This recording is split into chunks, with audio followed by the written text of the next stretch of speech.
એ ક્યારે સાફ થાય? મને તો એમ લાગે मेरी सुनिए अरज गिरी दारी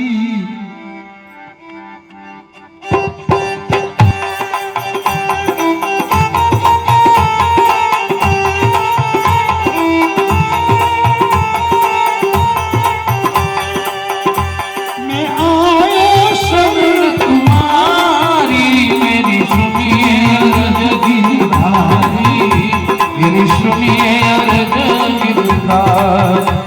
मैं आयो शरण तुम्हारी मेरी सुनिए अरज गिरधारी मेरी सुनिए गिरधारी। हाँ धीमे धीमे बालपना जिस खेल घुमायो तरुण कियो बस नारी बालपना जिस खेल घुमायो तरुण कियो बस नारी घर कुटुंब के पोषण कारण घर कुटुंब के पोषण कारण पर घर पर होय भिखारी मेरी सुनिए अरज गिरधारी मेरी सुनिए अरज गिरधारी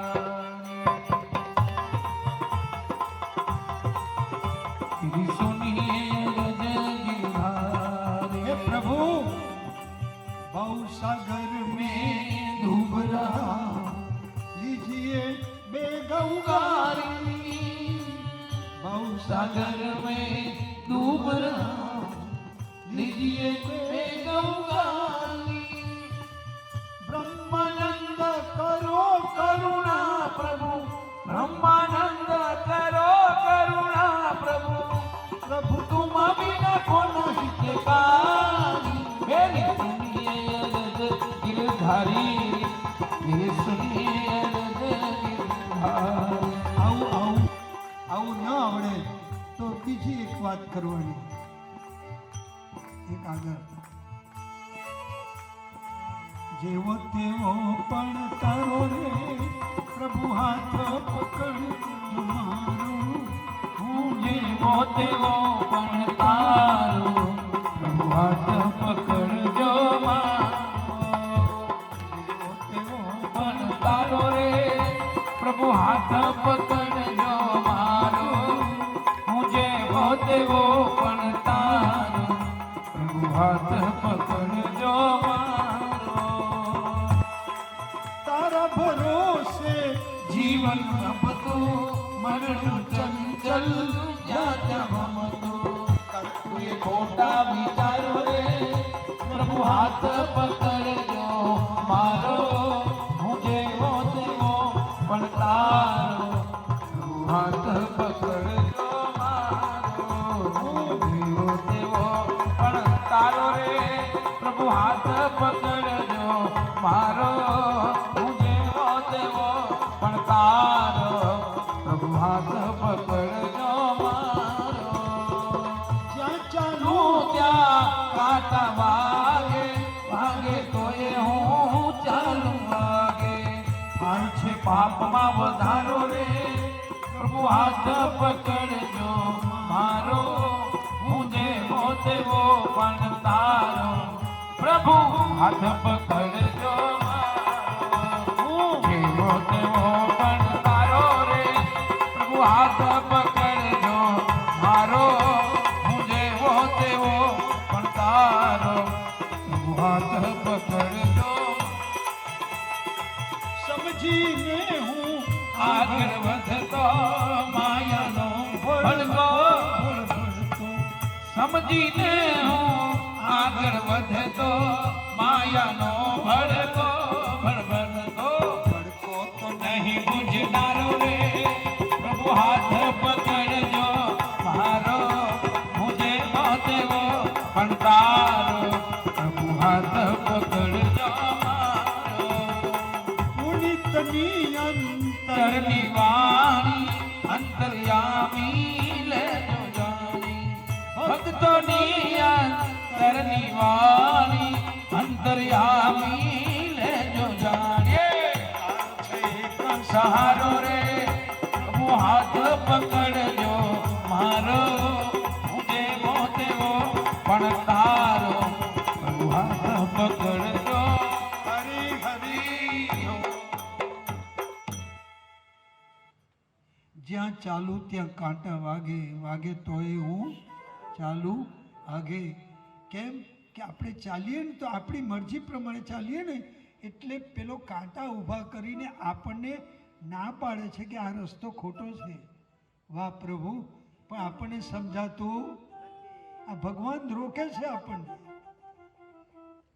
જ્યાં ચાલુ ત્યાં કાંટા વાગે એટલે આપણી મરજી પ્રમાણે આપણે બધું કરવા જઈએ ને તો પોયરાને નિમિત્ત બનાવે, કોઈ વહુને નિમિત્ત બનાવે, કોઈ સાસુને નિમિત્ત બનાવે. આપણને સમજાય નહીં, કારણ કે આપણે બની થઈને બેઠેલા હોય.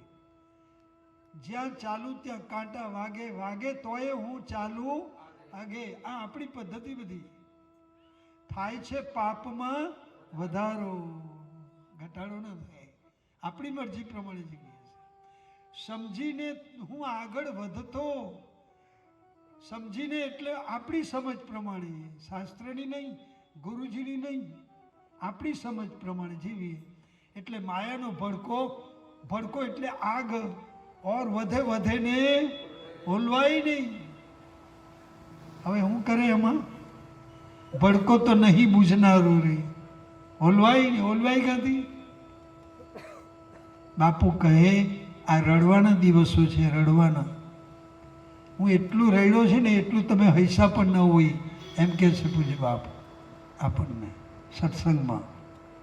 જેથી એક મારી પ્રાર્થના છે કે આ મોબાઈલ પર, યુટ્યુબ પર દરરોજ એવી લઈ લો, ગમે તે સેવા બરાબર છે તમારી, ફોન પર કોન્ટેક્ટ પરથી મને ખ્યાલ આવ્યા કરે, પણ મારી આ પ્રાર્થના છે ગુરુભાઈ તરીકે કે આ યુટ્યુબ પર એક ખોલો ને એક ધરાઈને સાંભળી લો. કોઈ વાર તો 4:30 વાગે જાગી ગઈ, પત્ની કાલાવાળા કરીને થાકે, પાણી ગરમ છે, નાઈ લે, પણ આ 2-3 પ્રોગ્રામ ભલે 8 વાગે તો કંઈ જય શ્રી આ સાંભળવાનું એટલે સાંભળવું. આવું અરે ઓપરેશન થઈ ગયા આપણને, આપણી ભૂલ સમજાઈને એવો છે ઋષિ પ્રસાદ બાપુના. આ ખાલી લોક કલ્યાણ સેતુ વાંચ્યું 5-10 મિનિટ, પછી આપણે એક દ્રષ્ટાંત લેવાનું છે. 11 વાગવાના છે, 10 મિનિટ બાકી છે. ઈશ્વર પ્રાપ્તિ કેવી રીતે? આ લોક કલ્યાણ સેતુ જુઓ. ઈશ્વર પ્રાપ્તિનું ગણિત બહુ સરળ છે, બહુ સરળ. પણ લોકોએ વિષય વિકારોને મહત્વ આપીને, સંસારને મહત્વ આપીને, કલ્પના અને વ્યાખ્યા કરીને ઈશ્વર પ્રાપ્તિના માર્ગને એટલો લાંબો ચટ બનાવી રાખ્યો કે આપણે ગૂંચવાઈ ગયા. જય શ્રી કૃષ્ણ. એટલે મને એમ લાગે, આપણી કાલે ચર્ચા થઈ ને ત્યાર પછી મને વિચાર આવ્યા કે ભગવાન કૃષ્ણ કહે છે ગુરુજીના ઋષિ પ્રસાદ તો ઋષિ પ્રસાદ જ વાંચવાના, બીજા ના બીજા કોઈનું ન વાંચવાનું. બીજા કોઈનું ન વાંચવાનું એનો અર્થ એ નથી કે બીજા પ્રત્યે દ્વેષ છે, એવું નથી. ભગવાન કૃષ્ણ કહે છે, સાંભળજો. આપણે તો આ વાંચીએ, ઘણા કહે ને અમે તો બધામાં જ જીએ, આપણે તો બધું જ હરખું, દરેક બધામાં જ અમે તો જીએ. એમ કે ના, ભગવાન કૃષ્ણ કહે છે, ભગવદ્ ગીતાના 2 અધ્યાયનો 53મો શ્લોક. ભગવાન કહે અનેક જગ્યાએ જવાથી, અનેક સિદ્ધાંતોને સાંભળીને વિચલિત થયેલી તમારી બુદ્ધિ. જય શ્રી. આવું જો આપણે સાંભળતા જવાના બધું જ, તો તમારી બુદ્ધિ વિચલિત થવાની ને થવાની. એક જગ્યાએ હું ભગવાનનો છું ને ભગવાન એ એક વ્યવસાયિત્મક બુદ્ધિ, 2 અધ્યાયનો લગભગ 41મો કે એવો શ્લોક, એમાં એક પરમાત્મામાં સ્થિત ન થાય. આમ જો કરવાના તો આપણે અનેક સિદ્ધાંતોને સાંભળીને વિચલિત થયેલી તમારી બુદ્ધિ જ્યાં સુધી એક પરમાત્મામાં પ્રતિષ્ઠિત ન થાય ત્યાં સુધી તમે ઈશ્વર પ્રાપ્તિ ન કરી શકો. જય શ્રી વાંચજો બીજા અધ્યાયનો 53મો શ્લોક. એટલે ઋષિ પ્રસાદ તો ઋષિ પ્રસાદ જ, બસ લોક કલ્યાણ સેતુ અને ઋષિ પ્રસાદ, એમાં દરેક શાસ્ત્રો આવી ગયા. દરેક શાસ્ત્રો અત્યાર સુધીના જેટલા સનાતન ધર્મના શાસ્ત્રો છે એ બધા જ શાસ્ત્રો ગુરુજીની અનુભવ વાણીમાં આવી જ જાય છે. બીજે કશે જવાની જરૂર નથી. જય શ્રી. પણ આ સ્થિતિ આપણી નથી એટલે આપણે થાપ ખાઈ જઈએ છીએ. આપણને એમ થાય આ સાચું હોય, આ સાચું હોય, આમ એટલે એક પકડાતો નથી રોડ, એક રોડ નથી પકડાતો, ડિસ્ટર્બ થઈ જઈએ. તો આવા લોકો અરે અષ્ટવક્ર ગીતા વાંચે ને તો એમ કહે છે કે એ સબ બકવાસ છે. બીજું બધું કેમ કે સનાતન ધર્મ એટલે એક ईश्वर, बस खलास. ईश्वर के सिवा कहीं भी मन लगाया अंत में रोना ही पड़ेगा. तो कोई पण संप्रदाय હોય, કોઈ પણ બધું જુદું જુદું દેખાય પણ પહોંચવાનું એકનું એક જ છે. પણ જ્યાં જોડાયેલા છે આપણે ને ત્યાં જ રહેવાનું, બીજે પાછું ન જવાનું, બીજે ન જવાનું. એમાં થયું શું કે આ મહારાષ્ટ્રમાં તુકારામ મહારાજની ટીમ અલગ અને રામદાસ સ્વામી શિવાજીના ગુરુ એમની ટીમ અલગ.